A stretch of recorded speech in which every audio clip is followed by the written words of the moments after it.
चंटू, बंटू और गांव की चोरी। एक देसी जासूसी कथा। पात्र चंटू, 13 साल का होशियार और शांत स्वभाव का लड़का। बंटू, 9 साल का चुलबुला, जिज्ञासु और चालाक बच्चा। गांव का नाम सोनपुर। मुख्य समस्या, गांव में रात को हो रही रहस्यमयी चोरियां। लक्ष्य, चोर को पकड़ना बिना किसी को नुकसान पहुंचाए। गांव में हलचल। सोनपुर एक सुंदर और शांत गांव था। यहां लोग प्यार से रहते थे, मगर पिछले कुछ हफ्तों से एक बड़ी समस्या ने गांव वालों की नींद उड़ा दी थी। रात के समय अजीब चोरियां हो रही थीं। कभी किसी के घर से गेहूं की बोरी गायब, कभी दूध का मटका, कभी मंदिर का पीतल का घंटा। गांव के बुजुर्ग कहते, कोई चालाक इंसान है जो हमारे ही बीच छिपा है। गांव वाले परेशान थे, लेकिन पुलिस को कुछ हाथ नहीं लग रहा था। चंटू और बंटू की जासूसी की शुरुआत। चंटू और बंटू 2 भाई थे। चंटू बड़ा था, किताबों में खोया रहता, बहुत सोचता था। बंटू छोटा था, लेकिन शरारती और बहुत तेज। एक दिन चंटू ने कहा, बंटू, अगर पुलिस नहीं पकड़ पा रही तो हमें कुछ करना चाहिए। हम अपने गांव को यूं डर में नहीं रहने देंगे।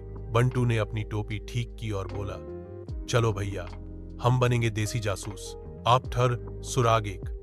पैरों के निशान। अगली सुबह दोनों भाई चोरी वाले घरों पर पहुंचे।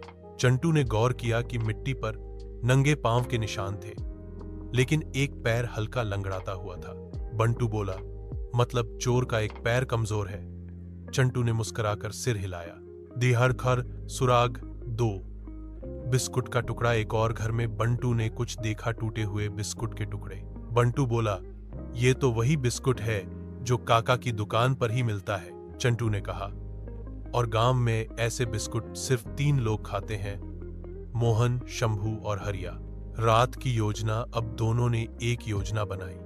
वे एक खाली घर के बाहर गेहूं की बोरियां रखकर छिप गए। बंटू बोला, अगर चोर आया तो हम देखेंगे और उसका पीछा करेंगे। रात के करीब 2 बजे हल्की सी आहट हुई।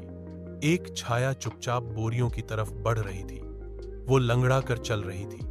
बंटू फुसफुसाया, यही है चोर का पर्दाफाश। चंटू और बंटू ने पीछे से उस आदमी का पीछा किया। वो चुपचाप खेतों के बीच से निकलकर पुराने कुएं के पास गया। वहां छिपाकर रखे थे कई चुराए हुए सामान। चंटू ने वहीं से गांव के चौकीदार को बुला लिया। जब लाइट मारी गई तो सामने निकला हरिया, वही जो गांव में सबसे शरीफ बनने की कोशिश करता था।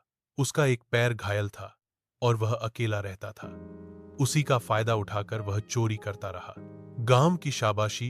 अगली सुबह पंचायत बुलाई गई। सरपंच ने सबके सामने कहा, 2 बच्चों ने वो कर दिखाया जो बड़े नहीं कर पाए। चंटू और बंटू पर हमें गर्व है। गांव वालों ने तालियों से उनका स्वागत किया।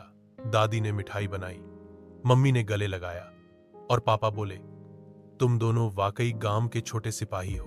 बंटू मुस्कुराया और बोला, अगली बार से हमें भी रक्षाबंधन पर इनाम मिलना चाहिए। सब हौस पड़े।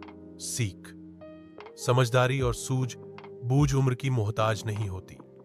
अगर इरादा सच्चा हो तो कोई भी मुश्किल हल की जा सकती है। हर बच्चा सुपर हीरो हो सकता है, अगर वह ध्यान से सोचे और सही रास्ता चुने।